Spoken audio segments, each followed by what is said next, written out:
Hi, everyone. My name is Kelly Dudley, and I'm with the New Center. I'd like to welcome you to today's webinar, Low Carbon Aspects of Alternative Reinforcement Systems, Fibers, Textiles, and Hybrid-Based Design. We're glad you could join us. Video recording and PDF of the presentation you're about to see will be uploaded to the new website, newconcrete.org, following today's webinar. The ideas expressed in the following presentation are those of the speaker and do not necessarily reflect the views of the New Center, ACI, or its committees. As with all concrete mixtures, trial batches should be performed to verify concrete properties. Results may vary due to circumstances, including temperature and mixture components, among other things. You should consult your materials, cement, and concrete professionals for assistance regarding the concrete production or placement. Nothing contained herein shall be considered or construed as warranty or guarantee, either expressed or implied, including any warranty of fitness for a particular purpose. Now I'd like to introduce you to our speaker. Barzin Mobasher is a professor in the School of Sustainable Engineering in the Built Environment at Arizona State University. He has over 35 years of experience in R&D of cement and concrete materials, composites, and structures, and has led research in materials, formulation, durability, mechanics, and full-scale structural testing of construction and structural materials. With more than 180 peer-reviewed research papers in leading professional journals and conference proceedings, he is the author of 2 textbooks and 5 edited books. His fundamental contributions are in the field of fiber-reinforced concrete and mechanics of toughening and cement-based systems, mechanical properties, and durability of materials. He has worked with national and international research agencies and served ACI TAC and is a chair of the ACI Committee 544 on fiber reinforced concrete, FRILEM Committee MCC 292 on TRC, and associate editor of the Journal of Materials and Structures. An abstract of today's webinar is shown on the screen and is also listed on the new website with the webinar series information.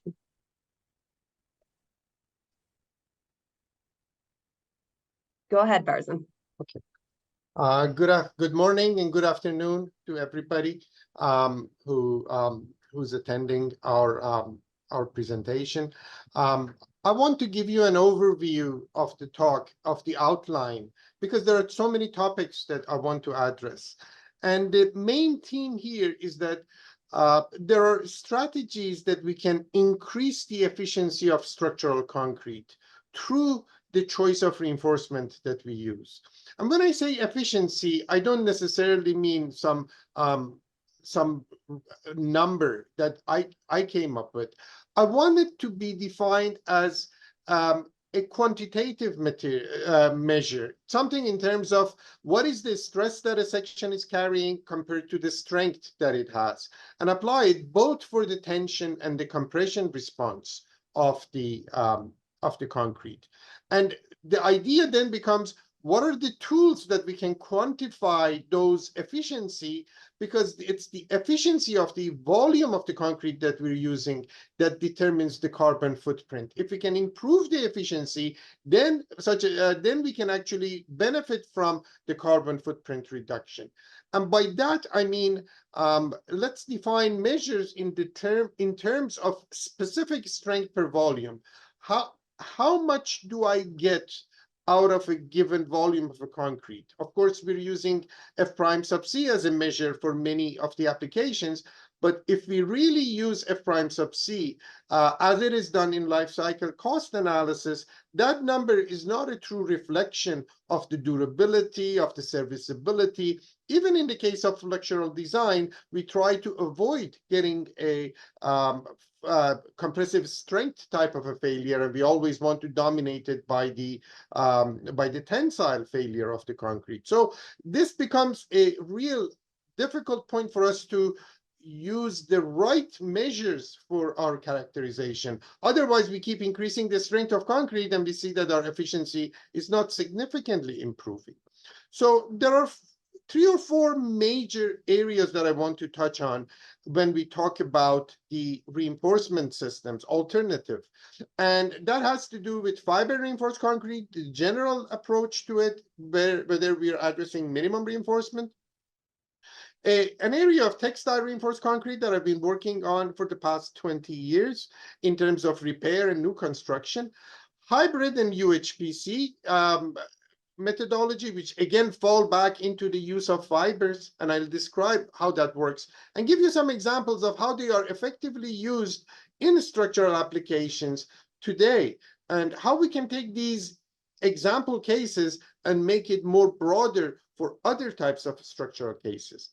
And finally, the whole goal becomes, how do we develop better resilient and ductile systems? Why are we sticking with the same traditional methodologies when all of these new tools are available? So this is an overview of all the topics that I address. So you might find that I'm jumping from one area to the other area, and it's just simply because the central theme of the discussion is, as I show it in some slides as we're coming up, is basically about where do we reinforce the concrete, at what sections and at what volume levels do we do that, and how it is different than the standard traditional way that we have used. Now, the picture is what we experience. This that you see on the side is what we experience every day.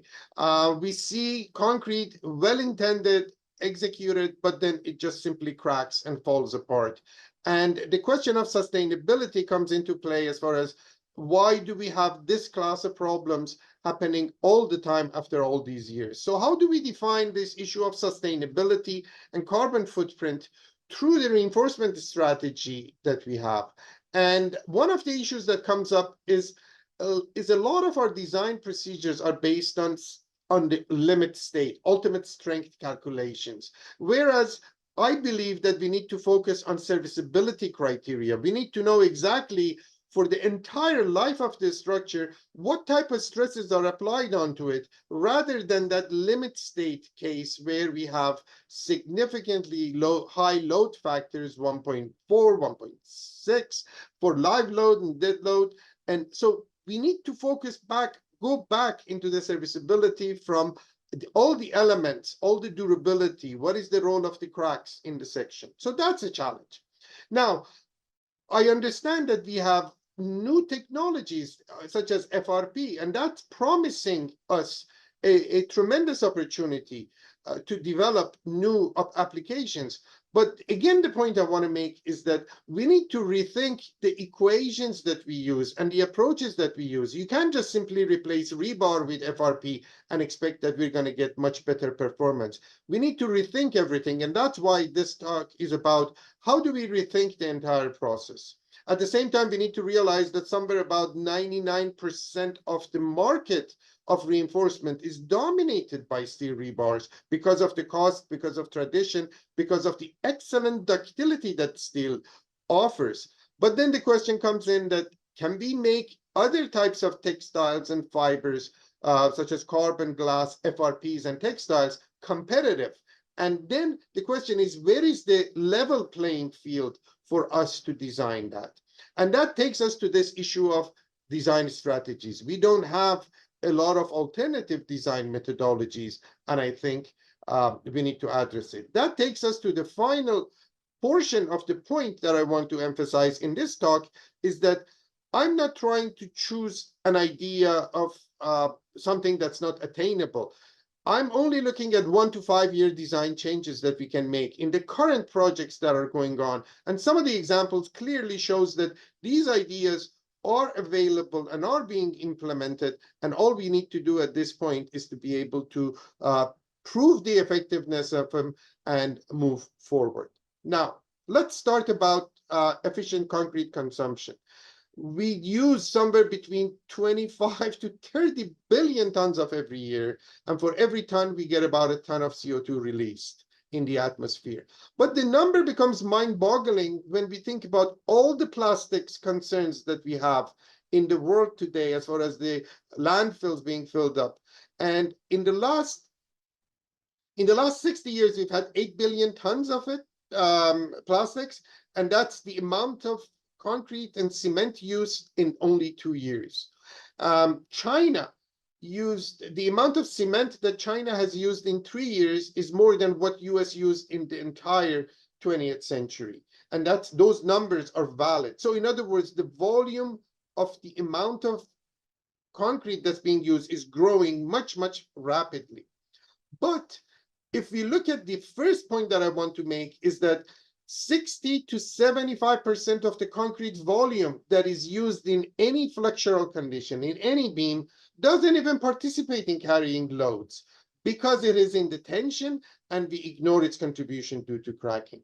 So the first hypothesis that I want to present is that how can we utilize that amount of concrete that's basically ignored in our design calculations? The volumes that you see in terms of some of the superstructures and the projects that we have, Three Gorges Dam, the Itaipu Dam in Brazil. I mean, these are some examples of the types of general amount of concrete that are being used, and we need to address that. Now, at the same time that we're growing, there is a changing societal attitude toward concrete. People are really using concrete as in a very negative term. And it really hurts me to dedicate my entire life to it and then read articles where they say concrete is the most destructive material on earth, or some of these carbon capture promises. People are calling it as hopeful, unattainable, that we really aren't able to just pump carbon dioxide into the earth crust and then be able to think that we have captured it. So there is a negativity of a lot of the work that is going on in terms of maintaining or reducing the carbon footprint of concrete itself. And then, of course, steel has the same problems too. But we need to be able to address these topics together and be able to get around this type of a negative aspect. So as I mentioned, compared to all countries, concrete industry is using almost, it's 4 to 8% of the CO2 emission is because of the cement production and concrete production. And if it was a country, it would be basically the third largest CO2 emitter. But it's not just the water, it's the CO2 it's not just the concrete, it's just the CO2 that's emitted, and also the amount of water, where 75% of the water consumption for concrete, it's in the drought and water-stressed regions of the world. So we have heat island effects that are coming up, and we really don't have water from an agricultural point of view to be able to even plant the trees. So carbon capture and mineralization, as I mentioned, we have spent a significant amount of money, $27 billion on it, but we still have to show the acceptability and the wide range of applicability that it has. And the point that I want to make again here is that as a community, we have done little to develop efficient structural design, simply because of the traditional roles that the conservativeness of the codes have enforced on us. And so my work, since it's not related to any specific code, I've been able to at least have the luxury of doing things where I think it is appropriate for us to do. But let's look at some of the numbers as we have. When you look at the steel production from 1950, let's not go from 1950, as the chart shows the steel production. From 1990 till now, in the last 30 years, we have tripled the amount of steel production, up to about 2 billion tons a year. Out of that, 1 billion ton a year is used in construction only, and half of that, which is 500 million tons, is in the form of rebar, and the only place that we use rebar is in concrete. So the volume of that compared to all of the composites that have been developed, whether in airplane or automotive or sports, is something about 100,000 tons. So we are talking about 500 million tons compared to the entire composites industry, which is which is just minuscule compared to the amount of rebar that we have. Still, we need to be able to convince composite manufacturers like fiber manufacturers to invest in this discipline, because this area is probably the single area of future growth for the industry, in my opinion, for the composites industry to get into the area of construction. We are using somewhere of the order of, when we think about just bulk numbers, we only use 7.5 pounds of steel rebar per cubic foot of concrete. So the numbers pretty much scale from a cost type of calculation. But that's not just the whole issue. If we look at the footprint of the rebar, of course, we can calculate the share of the rebar in terms of how much rebar are we using in different industrial applications. So these are the type of numbers that we need to do life cycle cost analysis from a global point of view or local point of view. But I want to point out, regards to weight of rebar by volume of concrete or percentage volume of rebar, this gives us the amount of steel that we would need. But there is one issue that I want to mention, and that's what is the component cost? Formwork costs about 50% of the cost of a structure that's being built. 30% is concrete, 20% is rebar.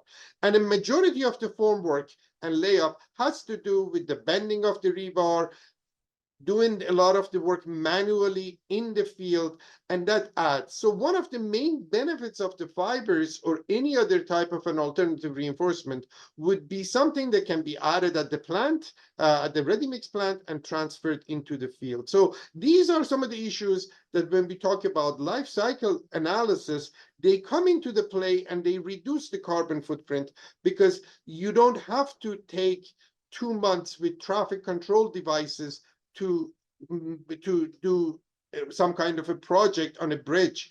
What you can do is, if you can go with the precast type elements, constructed and then connected at the field, that way we're reducing the amount of formwork and also the carbon footprint of all the people who have to drive and get the work done.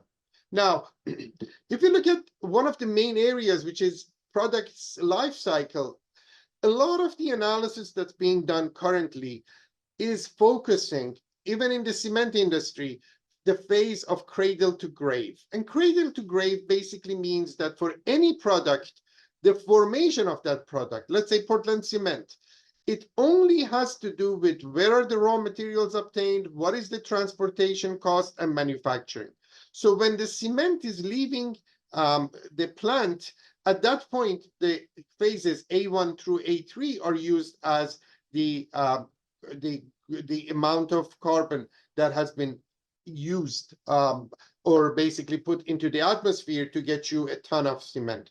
What matters the most, and that's where our focus should be, is in the construction process and the usage stage. So these two phases that go basically from A4 through B7 are the main areas that I think we can show the benefits of an alternative reinforcement, where we can design it as a lighter structure. We can actually increase the durability in these phases, where we can extend the service life because it's in the usage stage. Of course, at the end, you have the construction and then recycling, and all of those parameters come into play.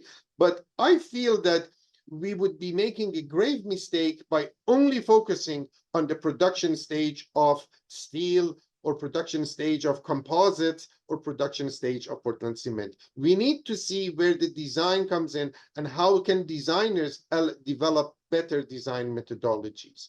And where it comes into play is that there is the area is so wide when you talk about 20 billion tons, that the complexity and the large volume of construction, you really can't have one size fits all. We need to be able to be working together and identify the areas of cost saving or design changes. We can't expect that the ACI 318 design code that was developed with a different set of guidelines be applied universally through so many applications, and that is the only way that we can just move forward in terms of design. And that's something that also ACI realizes, that we need to have additional committees that develop for durability, develop for performance, develop for sustainability. So these areas point us one parameter, that the compressive strength cannot be used, because right now all of these processes are only looking at how much, what is the F prime sub C, or what is the compressive strength of the concrete that I get with this amount of cement, and I reduce it.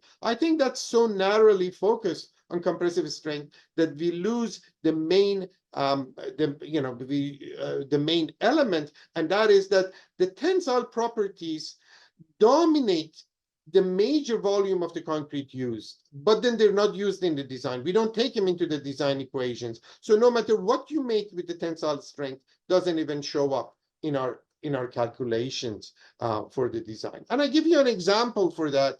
In the case of FRPs, ACI just came with the ACI code 440, 1122. And of course, FRPs have a lot of challenges that over the last 30 years, I believe a lot of our colleagues have worked on it to make FRPs working. But we're still looking at some serious challenges in the area of the design, because the fibers that were formulated, let's say carbon fibers that were formulated, are manufactured with a very high cost, with a very high carbon footprint, but they are used to be used with plastics and polymer type of materials, which the bond characteristics are different. We're using a lot more carbon fibers because the fibers are the main role of carrying the load. Even glass fibers, there is a durability problem that needs to be taken into account. And when you do that, you start cutting away. So here in this diagram, if I go back, this is a design for flexural strength of an FRP section. We're just using the same mentality of putting rebars in the tension region and using it. But if you pay attention to the phi factor, we're using a phi of 0.65, which is significant discount in the moment capacity of the section because of the durability, because of the fact that we have to make sure that we design it for over strength because of the strength reduction factor. That almost pushes our performance of the section into a compression control design that would dominate a much higher safety factor of reducing it by 0.65, so that actually the code says that your design strength is 55% greater.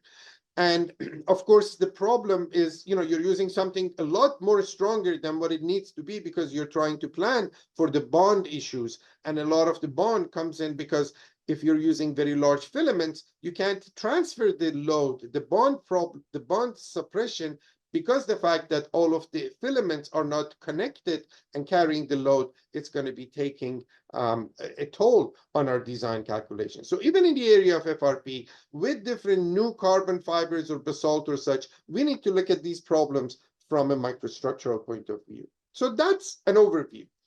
I want to give you examples of how we can use short chopped fibers, small, and at the same time, how do we make textiles in the form of fabrics to make new products for repair and strengthening? So the idea of textiles has not been new. It goes back to ferrocement, which was actually, it was patented before reinforced concrete was patented. The FRP, every application that I present here is independent of the fiber type or the reinforcement type, which means that we can actually take the calculations and the procedures with any of these methodologies that we have. And UHPC, and then the area of hybrid, where you're using a blend, short fibers plus rebar. Don't take all of the rebar out. You can take 50% of the rebar to see how we can do that.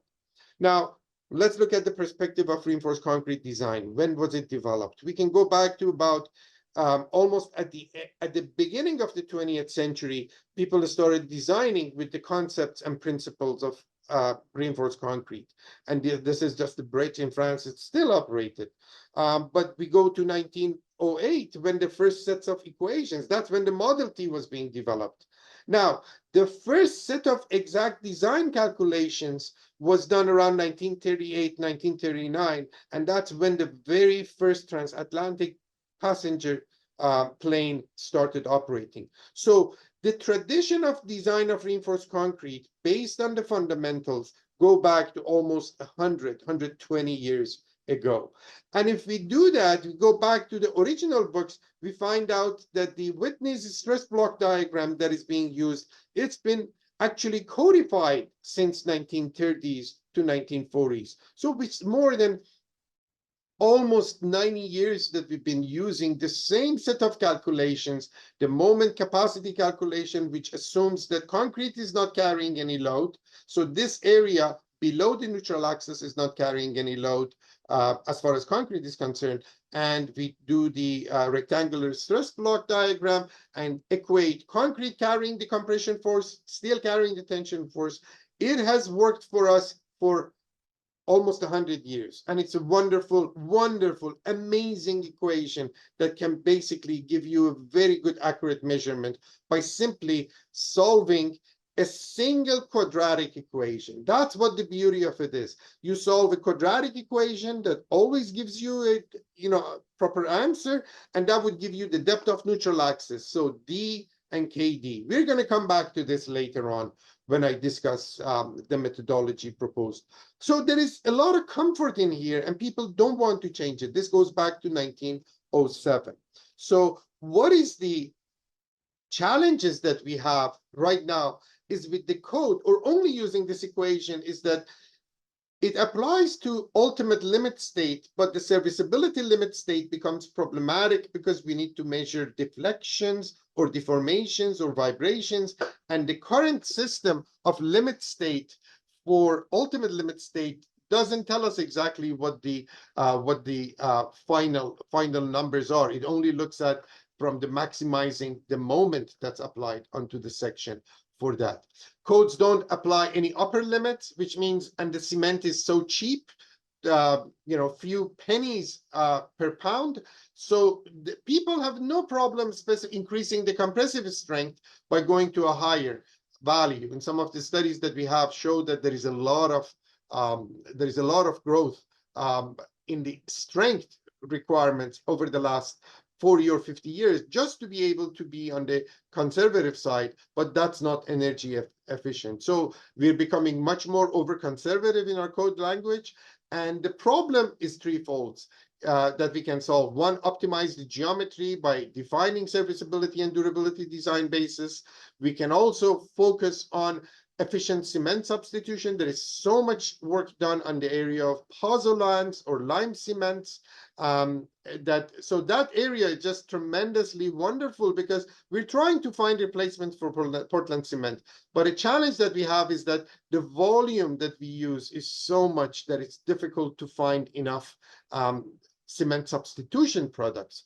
And now what I'm proposing is that we need to give the same level of dedication to replacing cement with alternative low cost or low carbon footprint. We should do that with high performance materials that would give us that ability. And that's definitely through the reinforcement. And I mean reinforcement at a microstructural scale.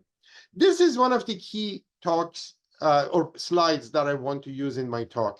Traditionally, ordinary reinforced concrete, everything we do is at a macroscopic scale. We want tangible rebars, number 5 rebar, number 6 rebar, that you can feel the size of it, you can see, you can measure, and we use that at specific spacing, let's say about 0.5 meter or 18 inches on center. But the problem that we assume in here is that somehow this rebar knows where the crack is occurring and how the concrete is cracking and carries that load. It doesn't happen. What happens is that the concrete has to fully crack before the rebar gets engaged and carry the load. And it's an either or. Either concrete is carrying the load or it cracks, and then the rebar has to hold the crack together as it's being done and strained. Now we go one scale lower to 5 to 10 millimeters maybe spacing, and now what we have is fiber reinforced concrete with a variety of different types of fibers, metallic or polymeric, or we can go even one scale lower to the microscopic nature of reinforcing it, and that's with textiles. So the whole idea is that we can still use the rebar for many of the applications for holding the integrity together, but what would be wrong with including fibers? And in areas that we have minimum reinforcement, we could only go with the fibers or the textiles to handle the problem.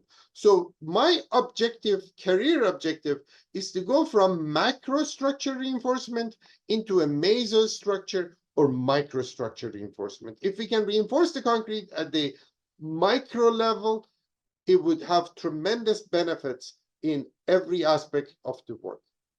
Now, then the question comes in, okay, if I want to improve the tensile properties, I have to provide some level of toughening because concrete is so brittle. It is prone to the smallest amount of notches that form in there, or any kind of a crack that we put in there. We intentionally put saw cuts in there because we want it to crack there. Whereas if we go simply with fibers, we don't even need to have that, or we can significantly increase the spacing between the saw cuts because the joints are in majority of the failure in the concrete. But the question comes in, what are the potential mechanisms that we can activate? And these mechanisms, I go through it by reading the names and then describe it by the slides. And as we talk about the slides, I want to show you how by empowering these mechanisms, we can actually benefit from it. One of them is crack path tortuosities. The rougher the surface of a crack that's formed because of the fibers, we can transmit loads. Crack deflection, when a crack changes direction because it hits an obstacle. Crack bridging, fiber pullout, and yielding. Any kind of a band-aid effect that the fiber provides actually transfers the load, which means that there is less load on your main reinforcement. Delamination crack, that's when a crack just all of a sudden changes 90 degrees and goes the other way. That itself is a source of toughening. Multiple cracking, when you take the entire volume and cause it to crack, that actually dissipates a lot of energy into the system, gives us that ductility that we want, that macroscopic. And finally, tension stiffening, which is again another process that we will talk about. So the idea is shown in this cartoon where I've listed 7 different modes that we have, where a micro crack slowly grows under the load, becomes a larger crack, and this large crack starts growing until it hits a fiber. Once it hits a fiber, since it can't cause the fiber to crack so easily at the levels of energy that it carries, it has to cause the delamination. At some point, that crack goes around. This is a 2D picture, but the fiber assume it to be round, so the crack goes around, and then it can propagate that way. But in the process, you have created a zone of debonding, and this fiber now is activated and carrying the load. So this mechanism only happens when the crack is small, micro crack. It won't work when you have just a huge rebar. I mean, it works for a rebar, but only goes through here where you basically, the crack has to open up significantly to engage. So none of these mechanisms are available in the current reinforced concrete system because their operation has to be at the micron level for us to see the strength in terms of tensile strength. So that's the point that I want to see, how we can design the materials to be able to actually allow things like this. And here is an example. The load can actually flow from a crack from the matrix into the fiber, travel across the fiber for a very short length, maybe a millimeter, the load is going to be increased in the length, and then go back into the matrix because it's fully bonded. So if you're using polymeric fibers, the polymeric fibers can easily stretch across and transfer the load. This is the bridging mechanism. And if you do this, you can actually see it on slides where it's as if the load is jumping the way kids are jumping across a small stream of water from one side to the other side. Load is actually transferred significantly, and this is what we refer to as tension stiffening. So the stiffness of the matrix actually comes back and supports the load carrying capacity. If we increase that effect and have a lot of fibers, now you see that the tension stiffening transfers into crack, lots and lots of cracks that are crack spacing reduces. And that itself gives us additional tensile strength. How much, you might ask? I can say we can easily get, in the case of UHPC, up to about 1,500 to 2,000 PSI out of the tension response. We can get a lot more flexural strength out of putting the fibers in. And this has been known for more than 40 or 50 years. But it's time for us to build it into our calculations and design with it, because we can control the rheology now. We have super plasticizers and high-range water reducers that allow for dispersion and distribution, and also high-performance fibers in so many different possible ways of improving this. I would call it the fifth major mode of toughening, because we need to look at this as an alternative for us. So here are some examples of it. So let's say carbon composite, if I can. So this is a carbon fiber textile system that you can see that it cracks. But although I have all the fibers, they're not bonded very well. And you can see how neat they are. If I go to a glass fiber, you can see multiple cracks forming, but then it just closes and one of them dominates. If we go to a much more ductile, like a polyethylene type of a system, now you see that the same system produces significantly higher amount of energy absorption because of all of the cracks that we have. These are high-speed type tests in tension that document the benefits that we get out of this type of reinforcement. Of course, our ability has reached the point that we can make strain hardening materials. These are materials that the strength actually increases after first cracking. As you look at the stress strain response, the material cracks at about 3 megapascals, about 500, 600 psi. And then you have a lot of load carrying, so I can get a strength of about 8 megapascal. And that is because the load is basically being transferred across the crack, and there is a crack width that has formed. The crack has formed, but the crack is stabilized because the fibers are carrying the load across. So this is how we can actually make the material ductile and strong. So this is basically the parallel cracking that I showed you. This is with what's called digital image correlation that measures the width of the cracks, at the same time the nature of stress distribution. The red lines represent the opening of the crack where all of the load is being carried by the fibers, and the blue areas are the matrix that's still carrying a lot of load. So the tension stiffening actually is operating, and we're actually getting 30%, 20% to 30% of the strength or stiffness coming from the matrix. So these are basically published literature that our group has been working and actually trying to understand what is the correlation between the width of the cracks and how much load is being transferred. How can we reduce that so that we can get a much better durability of the system? So let's switch back and say, how about in the real structural applications?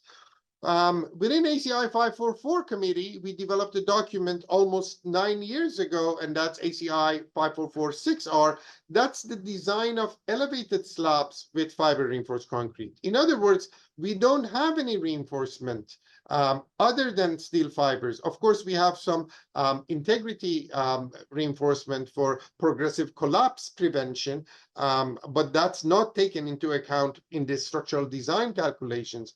And we have had several of these full-scale slabs tested and validated, and buildings basically being built with it, not in the US yet. And I would look forward to the opportunity to do that. But the major cost savings are in the reduction of the volume of the material, because the section doesn't have to be so thick, because now you don't have rebar cover region. Labor is reduced because you're pumping actually your reinforcement. Scheduling is much faster, and actually the speed of construction. These are the real benefits and carbon footprint reduction that we get with the fibers, because it's it may not necessarily be material A versus material B. It's the fact that the process is happening much faster. The area of the precast market fibers have been used significantly, and we need to develop, this is the challenge that Committee 544 has, to develop design tools, structural design tools for these applications that I mentioned, of strong floor designs for the pipes, and actually durability and repair, shotcrete applications. So all of these are opportunities that we need to harvest. Now, if you go to specific case studies, I want to show this study that we did for the city of Phoenix, light rail system, Valley Metro, where the problem was challenging because it would take 18 months to build about 2-mile segment of the extension, partly because of the fact that because of the stray current corrosion, they had to weld and connect all of the rebars that were used. And if you are, as you see from here, this is just across the campus of ASU, you can see at an intersection, you have to close it. You have to have traffic flow control devices, and the businesses were hurting because if you can't have customers coming there for a couple of months or 3 months because of the construction, you can just completely, you might as well just go bankrupt. So the whole idea was that the design was as shown in here with minimum reinforcement, 14.5 inches thick, for a single line. So here basically we're talking about a section that is about 16 feet per lane. Now the question was, can we replace this with fibers? And we did this study, and they wanted us to see if we can totally eliminate all of the rebar. So the design that we proposed and we tested was based on reducing the section by just simply taking out the amount of concrete that would be in the cover region and replace it with steel fibers. In this case, we used 60 pounds of steel fibers per cubic yard of concrete. So that's the volume of the steel that was used for the sections. Now, what is interesting is to see the level of forming, and that is the cost driver for this simple structural shape where you have basically two number 4 rebars at about 10 inches apart, versus a mix that just basically carries all of the reinforcement. Now, what we did at our laboratory was to set up and run fatigue tests for 2 million cycles, which simulated the post-cracking response. After you crack it, what if you have for 45 years, the train comes in at every 6 minutes? So that ends up to a fatigue loading of 2 million cycles. So tested for that serviceability criteria, fully instrumented with strain gauges, and also measure the deformation. So of course, the control sample is acting as a reinforced concrete section, really high stiffness, and actually you can load it up to about 50,000 pounds over a span of 7 feet. The problem here is that it's resting on the ground, but we assume that we don't even count that. When you replace this, but then the design requirement was about 10 kips per wheel axle load. So for 10, we could meet 50. So that's 5 times over design capacity, in consideration for fatigue. But what we also measured with 2 different fibers was to do a thinner section without any rebar. And once the member cracked and we cycled the cracks, we could get actually the same level of performance. Although the deformation was higher, but 0.3 inch deflection, but all of the calculations showed that the cracks at that load would go back and unload to the same level. So the amount of final crack width was no more than 0.1 inch, 1 millimeter or 2 millimeter after service life of 45 years. And so that project by itself, once was approved, then the process became so fast that they could save more than 60% reduction in time to construction. The project that was designed for $17 million per mile, they were able to complete it with $5 million, $5.3 million. All of these numbers are being published in a recent ACI and also ASCE to show the benefits of the fiber replacement is not necessarily from a structural point of view, is the fact that it's so much easier. The workers like to work with it simply because if this is 14 inches, imagine you're trying to walk through those grids of the rebar, and the trip hazard, the safety, the work environment of finishing this type of a concrete versus the fiber concrete. So that's a project that we finished. Another project that we have done has been in the area of precast tunnel lining with the fiber reinforcement.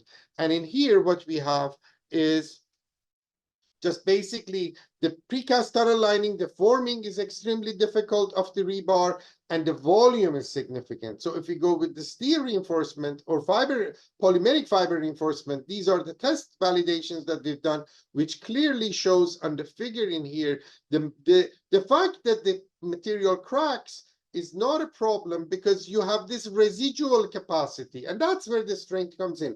The residual capacity of the material is significantly important in being able to carry the load. In the area of UHPC, we have a project with Maricopa Department of Transportation, MacDOT, to replace some of the local bridges. And here we make UHPC, which has about 2% to 3% steel fibers.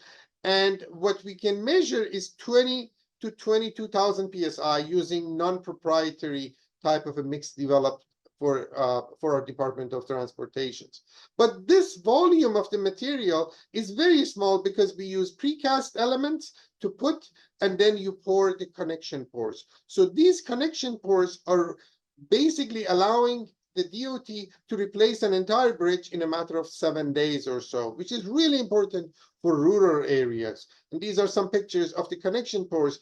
For example, for this entire bridge, which was about 30 foot, I believe, length, we used something like 6 or 7 of these joints, which a total of about 6 or 7 yards. So the cost of the material or the amount of steel is unimportant compared to the time savings that we get to go in there and set it up and run it. These are the numbers that are important. And of course, we have done the research to measure what is the tensile properties that we can get. And those tensile properties are no more than somewhere of the order of 1,000 to 1,200 PSI. We don't need that 22,000 PSI compressive strength. We need that 2,000 PSI because that shows up in our calculations. So this is exactly one of those, some of those sections, exactly the same geometry. You see that it's loaded to somewhere about 16,000 pounds, and then it cracks, and then you have this continuous load carrying capacity. You deflect it by as much as 1.5 inches, and it's still carrying 8,000 pounds of a wheel load that could be applied. So you can see the crack has gone all the way up to the top. There is only a single rebar, number 6, in this section at the mid height or somewhere actually above. So it's not really, that rebar is not in the tension zone. But this is the future, in my opinion. Much more smaller sections carrying a lot more load for the entire service duration. This is going 1.5 inches deflection and still meeting all of the service load that was designed, not the limit state ultimate load, because you only design it for once for the ultimate, whereas the service load is for the entire duration of 40 years service life. Now, so many bridges can be repaired this way because their cracks that exist are between these precast sections that were connected at the local. And now we're doing some resurfacing projects also. Let's switch to textile reinforced composites, and that's in this area that I mentioned.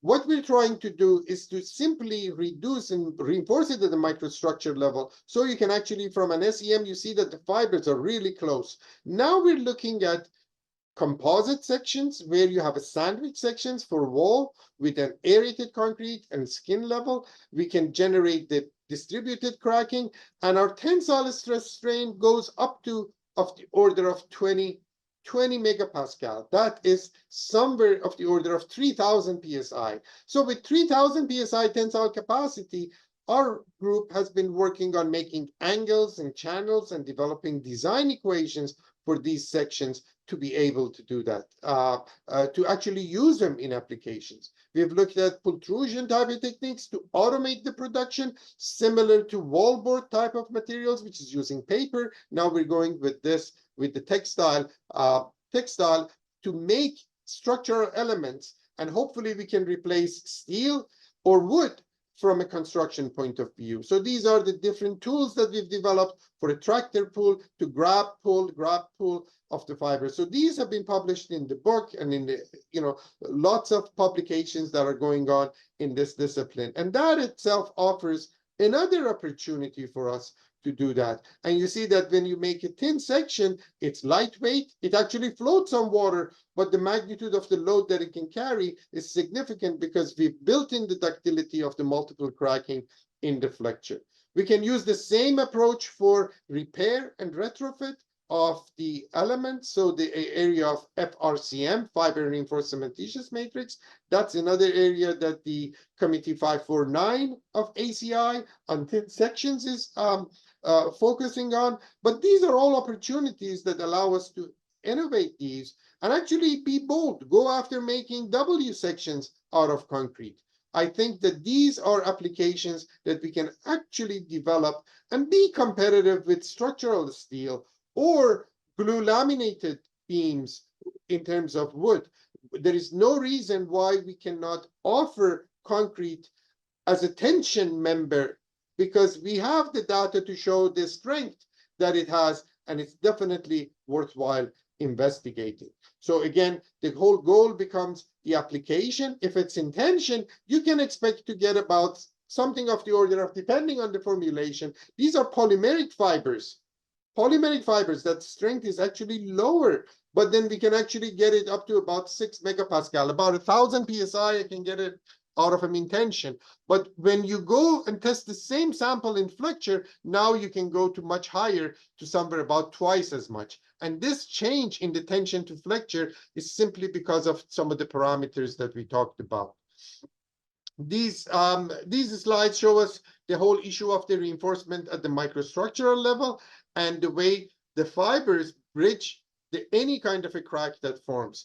The fibers debond and slip, and that slip actually dissipates energy because we have so much surface area that needs to be delaminated. And that's where the energy comes in. And it allows us to make good quality structural elements that not only we can design them for tension, but also compression. So what's wrong with trusses made out of concrete materials? That's the whole goal, that we can show that the material can be made so versatile if we elevate the tensile characteristics using textiles and fibers. So these are some structural tests done on W sections made by my colleagues in Brazil, Dan Cardoso and Flavio Silva and their students. And we have developed the modeling and calculations for all of these to be able to design it. So now I have maybe about 5 to 7 minutes to actually argue that the design of the FRC, the traditional design methodology, this is for every undergraduate class we teach, only takes a look at concrete carrying compression and steel carrying the tensile force, completely ignoring any contribution. Now, what we have proposed is for strain softening or strain hardening, a tension force, which is still about 10 times weaker than the compression, but it's still some number that we can use. In other words, we can actually use 200 or 300 psi if I can get out of tension reliably and put it in a cross section and do the calculations. So the parametric nature of this modeling allows us to actually put any type of a system. For example, whether we have steel rebar or FRP or textile, any kind of a configuration can be designed. So the process and the basis of design is to do ASTM test 1609, measure the contribution of the fiber after the concrete crack. So that's the response that we get from the ASTM 1609. This range that you see here after the concrete has cracked very early on is referred to as residual strength. This residual strength, if I can reliably measure it, I can use it in the structural design. So here are some tests of the tunnel linings that I mentioned. We have polypropylene type fibers. This is the performance in 1609 test. When you make the same sections of large sections, we can carry the load significantly. After the first crack, we can carry a lot of load for a large deformation. It can open up, the cracks can open by ½ inch, as shown in here on the same samples, but still they're carrying a lot of the load at the level of the service load. So to take this into account, we need the tensile model of the material. And the tensile model is basically placed, and we do exactly the same cross-sectional analysis, except that we keep track of everything. We still have to solve that very same quadratic equation that I mentioned. We create exactly the same quadratic equation with different contributions from the tension and solve it. And based on that, we calculate the moment and curvature and get the moment curvature response. And at that point, once you have the moment curvature, you can design it. Now, since we have different stages, you have to solve this problem 6 or 7 times for any geometry. But that's not a problem. That's about a few minutes computationally in Excel. And we actually have all of the software available on in the ACI 544-8R document that can be provided, where even many of the students can actually use it to compare it with the ACI. But the whole goal becomes use compression test, tension test, and flexural test, measure material properties. Everything is linearized, meaning that that's the whole basis of this discussion. There is no exotic type of models. It's very simple, piecewise linear. From that, we get the moment curvature response, and then we can actually predict the response of any structure, because all of these are in closed form solutions. So whether you have a slab or a column or a ring, it can be all calculated. And then, so when you include the tension response, your strain distribution is still linear, except that now your tension response, this red zone, which is the tension, adds to the tension of the steel, which means that steel doesn't have to immediately jump in and carry the load. Steel can gradually take the load as the concrete crack wet is opening. And that has an amazing response performance. What we do is we give you these equations, which means that concrete is carrying compression, steel is carrying tension, which is exactly 120 years old. We give an extra component, which is the tension force over this entire area as a function of the neutral axis, KH and 1 minus KH. So we're making the minimal amount of change in the calculations, but everything is done computationally within either MATLAB or Excel. And everything is done derived, not based on any assumption. So ultimately, all we're proposing here is that adding one extra term to carry for the tension stress, and that can allow us to calculate the moment depending on parameter mu. So parameter mu is what percentage of the tensile strength can I carry after the concrete has cracked? 20%, 30%, 50%. So the ratio of the strength is mu, which is a non-dimensional parameter showing it. Now in the results, then things become very clear. If you have a reinforced concrete section, as shown in here, the curve that's in black is the moment curvature response. So it just goes, concrete cracks. Now there is a duration that the steel has to gradually carry the load until it reaches. So this is the conventional steel reinforcement. If I just put some nominal amount of fibers in there, I get the red curve. And so now what I can do is add these two, not just basically add the component after the cracking of the concrete. I can add the contributions of the two and I get the blue curve. So this is the true composite response. Whereas if I get only 40% of the residual strength activated, then now I can actually go up and push the rebar yielding actually further if I need to. And that becomes at a much later stage, it's going to happen.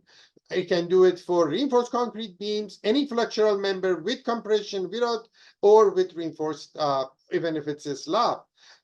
We have done it for large slabs, and the simulations of the models that we have developed and published in the last 10, 15 years clearly show that we are confident that we can capture the main effects in case of 1D slabs or 2D slabs. What is interesting is when we try to economize. If we have beams that are 4 number 10 rebars, so here we have 4 tensile reinforcement 4 with no fibers, the response is shown as this curve. So basically we get about 135 or so kilonewtons of load and a deflection of about 20 millimeters. When we reduce the amount of rebar by 50%, so we go from 4 to 2, and use 1.25% fibers, what we have done in this calculation is to actually using strain gauge. So these data are with strain gauges that would measure how much is the fiber carrying and how much is the steel carrying. So concrete in tension, if you have no rebar, it completely decays very fast. So all of the ability of concrete to carry tension diminishes. Whereas if I have the same sample with fibers, now concrete is actually carrying much more load than the steel. Steel carrying load is still lower, whereas in the previous case of no fiber, it was carrying a lot more. It was just quickly going and yielding. So the yielding of the steel that happens here is clearly shown that's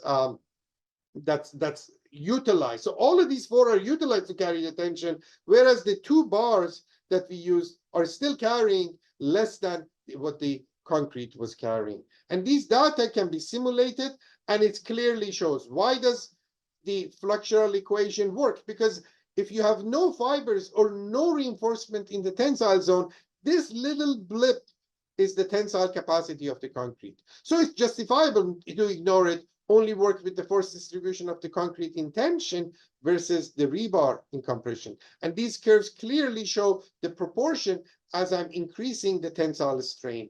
And the tensile strain, as it's increasing, the tensile contribution of concrete is minuscule. It's not even worth calculating it in the context of the traditional way.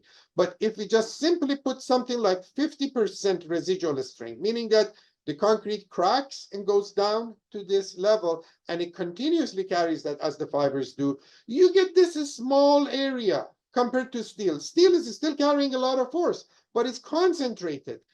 But this area, I'm activating all of those mechanisms that I showed you. Those 5 or 6 mechanisms are activating, and the force that I carry, if I integrate it over the entire volume, see, this is your rebar, small points, whereas the large area of the concrete.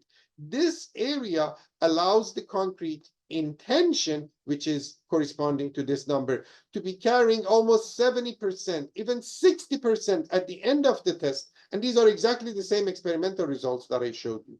This is what is happening when I enable the tension zone to carry the load. I need a lot less reinforcement. And then at the same time, I may not need that depth of reinforcement cover, because I'm able to carry the load, or I can reduce this, or use FRP to increase the ductility. If I want to increase the ductility with adding steel fibers with FRP. So the steel goes as the rebar. And these are all validated by experiments and by models. And ultimately what I get is, with the hybrid design, where I have the two of them, I go 1/2 of the reinforcement. I'm getting very similar reinforcement, but then in the results that I have, my response, the stiffness is immediate. I have no reduction in the stiffness of the section because the rebar has to start carrying the load. I can actually get that. So if my serviceability load is between 15 to 40 kips, as far as the load, that's a service load, I can get actually reduce my deflections under service load by almost 60% reduction, because I have the fibers, because they're contributing to the stiffness. So these data have been validated, verified for the UHPC that we tested, that, you know, even when the UHPC fails at the peak, I'm still carrying an elastic, perfectly plastic response. Which reminds me, can UHPC compete with steel structural shapes? The answer is yes. Here is the same sample that we tested, and if we use an UHPC beam, we can actually replace a 6x12. Similar geometry. Of course, I'm using a lot more concrete, but I have replaced steel with reinforced concrete. Whereas if I had only using the standard traditional way with plain reinforced concrete, I couldn't be meeting the level, the blue curve, which is my steel section. Of course, all of these models have been developed. The equations for getting the moment curvature methodology has been applied. We have applied the model to even steel sections, and it works because the calculations of moment curvature is there. We can do it for glue laminated beams or sandwich. W sections, and these have been just recently published in an ASCE journal about 6 months ago of the approach that we can provide. What are our near future opportunities? My personal career goal is to be able to promote this way of thinking because it would empower us to reduce the carbon footprint of concrete and actually develop the infrastructure, marine infrastructure and such, with non-metallic reinforcement to be able to actually harvest additional energy sources. So whether it is wind turbines that are floating or wave generators with high performance concrete, molten salt storage frames, and actually generating or wind turbines generation. So these are all opportunities that we can propose and do. I thank you for your attention, and I'll be happy to answer any questions that is communicated through the new center, or feel free to look at my research file on ResearchGate or Google Scholar to get the specific papers, or send me an email to be able to provide you with any kind of support that you need. Thank you so much. Thank you so much, Barzin. Again, we're happy to answer any questions you may have. Please send them to info@newconcrete.org. We're happy to get to them. Thank you again for attending today's webinar, but please stay tuned for future webinars, including the next one scheduled on May 30th by Heidelberg Materials' Larry Rowland. Thank you again and have a great day.